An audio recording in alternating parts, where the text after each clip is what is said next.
right, let's get started. A few things to welcome to week 5 of Saturday Shop Course. This week we're going to feature my friend Lindsay McIntire, who is a potter, and her awesome little studio in the basement of her 300-year-old farmhouse. Yeah. So Lindsay, I'm going to pin you, and you can take it away. Okay. Thank you. Again, my name's Lindsay, and welcome to my studio. I got into pottery a couple years ago from a friend. She has her own studio down the road from us and had a wheel, and I sat at the wheel once and I was just like, okay, this is it. I love this. And honestly, like a few months ago, I found out that my great grandfather was a potter and actually ran classes and had a store and had a studio himself. So that was really interesting to find out. So I'll just, I guess, jump into it real quick. This is it, and I thought I'd do a throwing demo, but you want to show them around? Yeah. Show them the stuff you got? Sorry. Okay. So this is Big Bertha. I named her. This is my kiln. It can hold like 3 layers. So usually I just throw in these ceramic shelves, and they have footers. So you can just like stack your ware in there. And it has, the cool thing about this is, because I never took any classes, it has an all digital control system that connects with my phone, and you just really just follow, you know, the guidelines or like the programs. And so I can just click and hit start. So that makes it super easy for me. Anyway. The exhaust system is pretty sweet. Oh yeah, you have to exhaust your kiln so that you don't get all the fumes. And so we have it all exhaust outside. Hey, Linz, what kind of temperatures do you get that thing up to?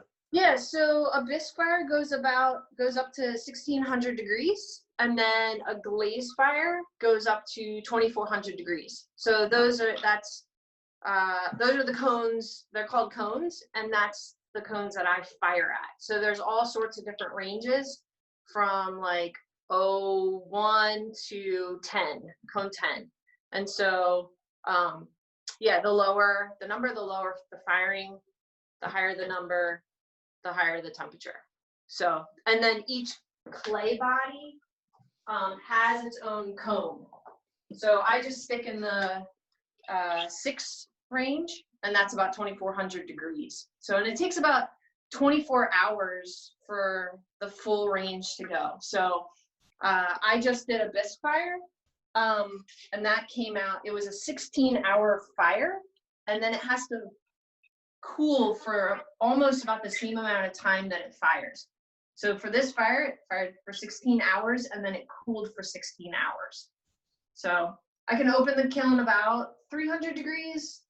I try not to, but I get so anxious to see what comes out. And in this fire, we had some fails. These are my first fails, and this was because the clay was too wet, and I was rushing it for a job that I had, and that's kind of a bad thing to do. Don't rush it, because now I have to remake the whole thing.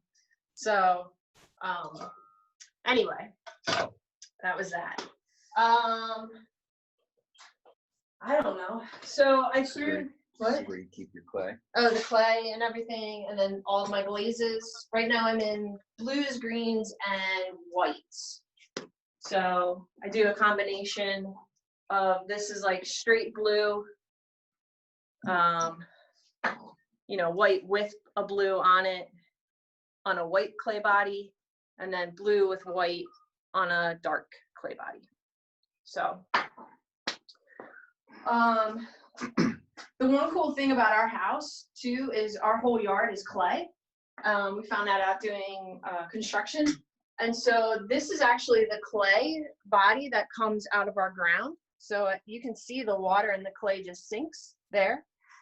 And so I'll just drain that water out, and then you get the clay. This is a bisque fire. This is the same clay. So this is the color that comes out of it. I wonder if you can see better. That's better.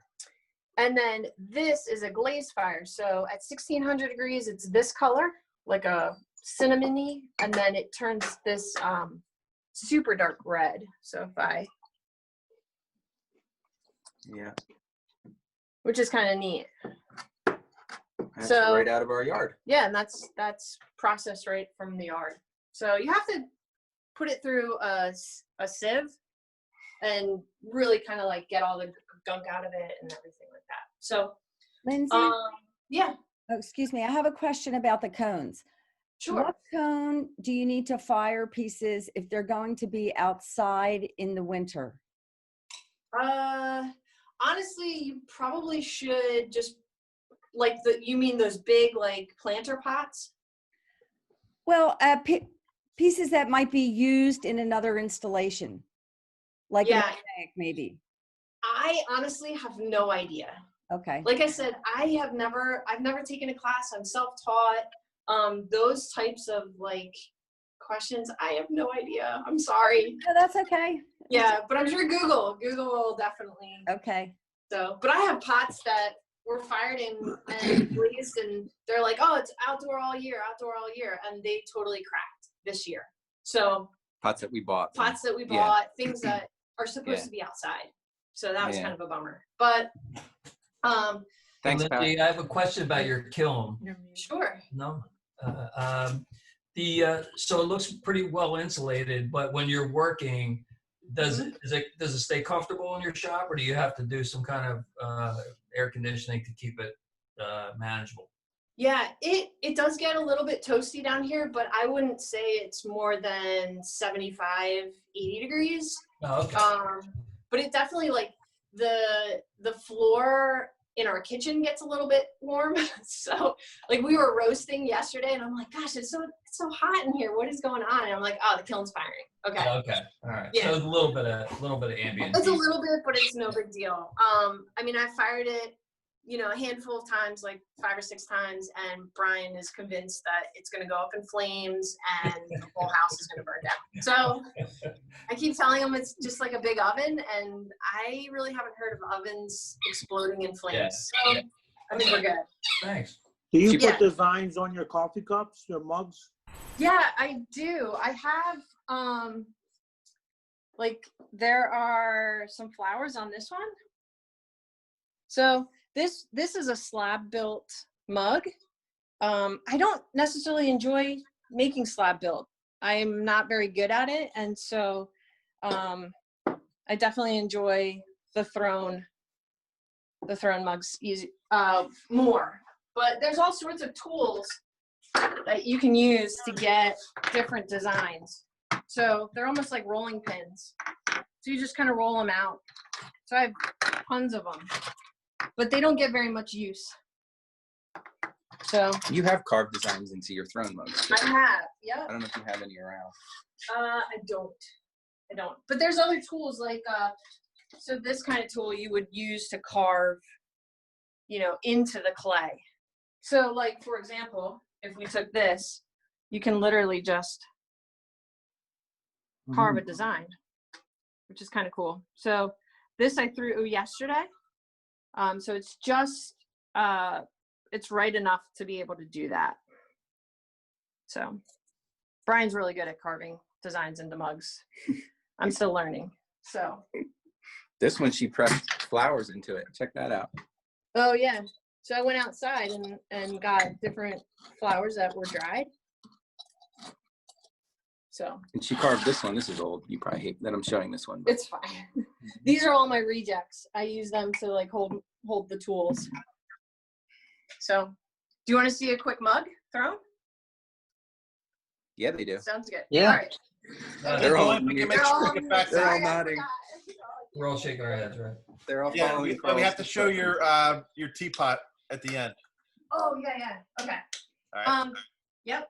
So I already pre-weighed out about 1.5 to 2 pounds of clay. So that's just easiest for me to work with, and I smushed it around. Anyway, so first you want to center. So I'll do this really quick, but centering seems to be the hardest. So you can't really make anything if it's like this.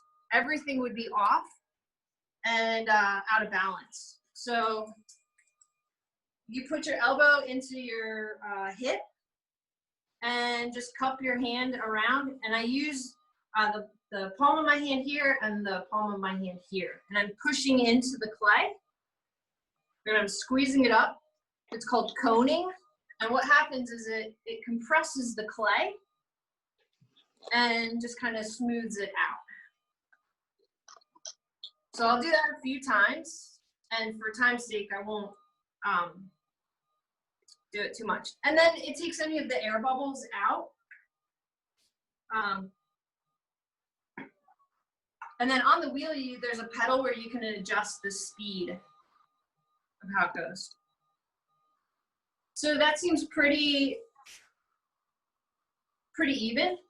I kind of flatten the top here, and I make the base a little bit wider than what I want the clay, like the mug to be, or whatever it is.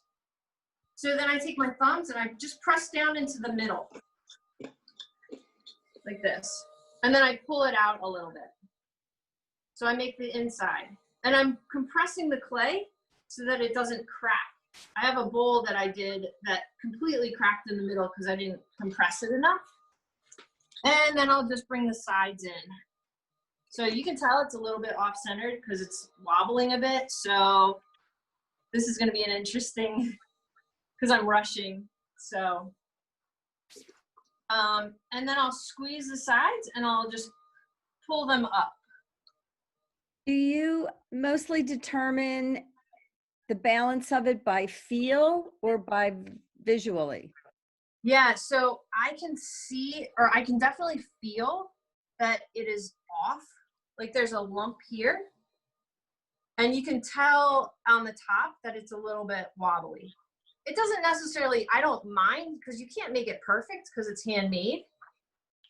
But it does make it harder to kind of throw. So you definitely want to try to like make it. But I can feel all of the, like, I don't know, kind of just lumps and like little air bubbles that are in here. So I keep just kind of working the clay. And then this is called pulling. So I'll take my hand on the outside and the inside, and I'll kind of like, I can feel the wall, and you kind of just compress it and pull it up to make your height.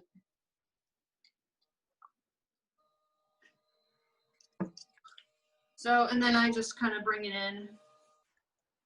And then you do that a few times, however high you want to make that. And the crazy thing is like when you fire, the clay reduces sometimes up to 12%. So between 10 and 12% is what the clay, I guess, shrinks. Mm-hmm. So, and then I just take a sponge and I clean up the inside so that there's not a lot of water, because that'll make the base crack. And I just kind of bring it up. Of that 1.5 to 2 pounds that you kind of measure out, how much would you say is actually used for the mug? Like after the throwing process is done? Probably, I would say, I'm actually not sure, because I do trim afterwards. And I don't know, I don't think the mugs weigh a pound. I guess the water comes out, right? So I don't know. I mean, it's most of it. It is most of it. It is most of it, but I do trim. Okay, so that looks pretty good. It's gonna be a nice big mug. So then I'll take just a tool, and I found that I've bought tons of tools, except this is like one of the only ones I use. So, and then I just take off the bottom, just like that. This tool is a needle tool, and this can clean up the top. This one doesn't necessarily need it, but sometimes if an air bubble comes to the top, it'll get really, really like off-centered and wobbly. And so you can just, you know, take off the top that way. You know, and then you just clean up the edge. So it's a good sipper. Somebody called it a sipper. I thought that was really funny.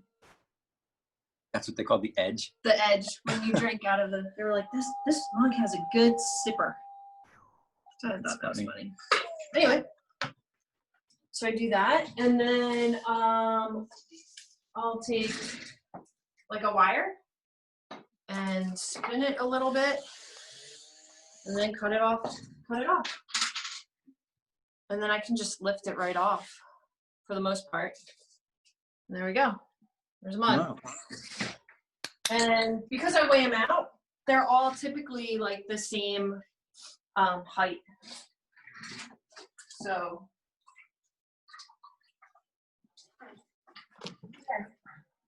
That's very cool, Linz. thank you. I guess the next process would be to trim up the bottoms.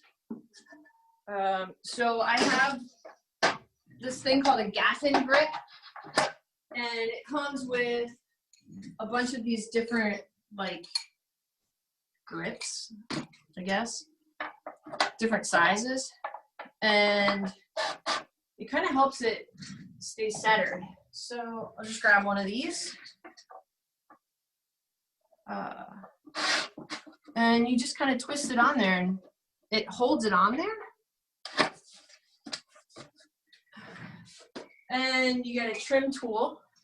So this is a mug you threw yesterday. Yeah, I threw this yesterday so that it's leather hard, so that I could trim it. I could never trim what I just threw. I have to wait a day to do that. And so then you just kind of,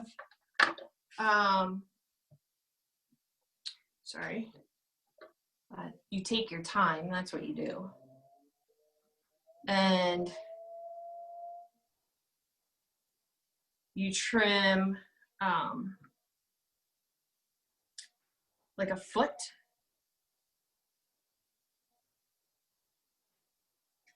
So I'll take all of this off. And this might be a little bit still too wet because it's catching.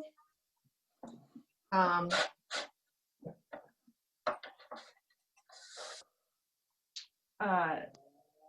I might wait. Typically, like I would wait maybe till this afternoon till it has more time to dry. And I know I guess you could say, like, I know the temperature of our basement. So I know that if I wait more than a day to trim anything, it's so hard because the whole mug gets tough, and it's just hard to trim it. So I'll put a foot in here. Just so it has a nice base. That's so if it's not completely level, it won't rock when you set it down, right, Linz? Right. Yep. So this one is definitely too wet to trim properly. And I can even see, like, this is going through. It's too narrow here. The bottom. The bottom, like right in the middle. So, like, if I were to go even further, like it's too wet. Boom. So right through the middle. Mm.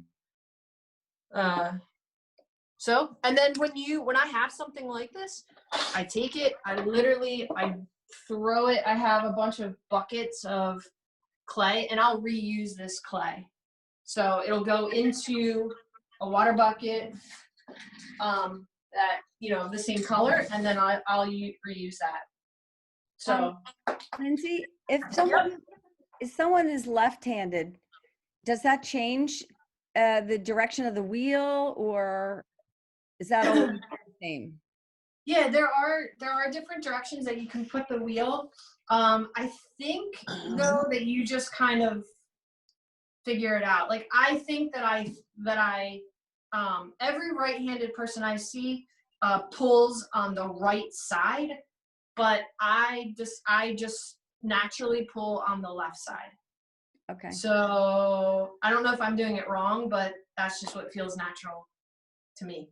Thanks. So yeah, but you can spin the wheel in like both directions. I guess that's what that's for. So So You Linz, can do a handle. I'm left-handed, and it doesn't actually change for me, but it might for Okay. some left-handed people. right, yeah. Lindsay, just Yes, want it's to very that's strong about before 5 minutes. Oh, yep. So quickly, I can show you how to put a handle on a mug, or how I put a handle on a mug. It's a little bit, I don't know why. Honestly, like I've watched so many tutorials on pulling handles, and it's like the most awkward thing. And it just like I just like hate it, and just wait till you see how this happens. So I was watching a tutorial the other day because I was like, how do you explain this to somebody? It's so ridiculous. And you make a log, which is kind of a strange way to call that. And then what I do is I just kind of look at, so this would technically be all trimmed up, and then I look at the clay body and I decide where I want this handle. So you scratch it up to make a nice spot where you can attach the clay. So, all right, and then this is the PG-13 part. This is the PG-13 part, and this clay is a little bit soft. Maybe and then you just do this, and it's just really like just so awkward, like to even like I just hate it so much, and it's like I'm like okay, so you want to get that long and kind of thin like that. Okay, then I break that part off. I just can't even handle it. And then you make sure you score this part. So, and then what I do is, because this clay is pretty wet, well, I'll just dip that in a little bit. I just mush it on there and make sure it's attached properly. And then I give a good, like that. And you kind of want that centered. And you just kind of clean it up. I mean, that's a big handle. So, and again, like this is like a rushed demo. This would definitely take more time than that. And I do not like that handle because it's way too big. So, and then I kind of just play around with it like that. So, and then you just take off the end. All right. There's your mug. Awesome. Linz, can we see the evolution of your teapots? Oh, yeah. So I wanted to learn how to make a teapot. Somebody had asked me to learn that. And so I found a tutorial that was a slab built teapot. And so this is my first teapot. This is not thrown, and this is not fired. So it's just built by slabs. And so that was kind of like, I'm not really into that. So I decided to try and throw one. So I thought that one came out really nice on the wheel. And then you just add a handle and then a spout. So then I tried to get a little bit fancier with some white clay. And I'm going to attach wires with a bamboo handle. So I added like a lip on the lid. So this just came out of the kiln. So this is fired. And then I was like, ooh, I want to add like a handle. So that was my fourth one. So I thought they came out pretty. That one's amazing. Pretty cool. So, yeah. But every time, like I learned something new, like every single time. So, yeah. Anyway, this is We have a little over a minute Love left. Do it. you have any questions? Yeah. How much electricity do you have to run down there to have the kiln? Yeah, so it's on 220, so the same type of is that what you asked, the electricity? Yes. Okay. She's nodding yes. So it's on 220. So my kiln has like it takes the electricity and then it figures in the cost of that. So this firing costs like $7 to fire. It actually like puts out $1 amount, which is kind of cool. Really? I didn't know that. So It's awesome. Yeah, just so you know, that's the 220 line is the same you would run to an electric dryer. Yep, a dryer. Yep. So. Very, very cool. Lindsay, thank you so much. This was amazing. So cool. Yeah. Thanks for having me. You. Really enjoyed it. Thank you. Thank you. Thank you for embracing You're a it. very talented lady. You made it look so easy. Thanks. You should tell them about where they can get them online once you put more online. So I upload to my website, lindsaymcintyre.com, probably like once a month or so. I don't do this full time, so it's not like anyway, but you can go there and I have a shop. Yeah, if you wanna buy I'll one. post a link on the Facebook page. And Yeah, there's nothing up there right now, but I do have a couple mugs. And then I'll have like a Pretty ton more. soon. Pretty soon I'll These have will a be lot up there. more. Yep. So I just have to glaze those. They're beautiful. Yeah, thanks. Mhm. Very pretty. Yeah. Yes. So. okay, so Lynn, thank you. Hey, thank you. Thanks, everyone. We had 29 people today. So Wow. Thank you, pretty- Carl. Awesome. Pretty awesome. See you all next Saturday. Yep. Have a great everyone. day. Great Thanks, day. Thanks, Bye. Lindsay. Thanks, Lynn. Bye. Thanks, Lindsay. Bye, Michaela. Bye, McCluskey's. Melinda, you're a little late. Hello.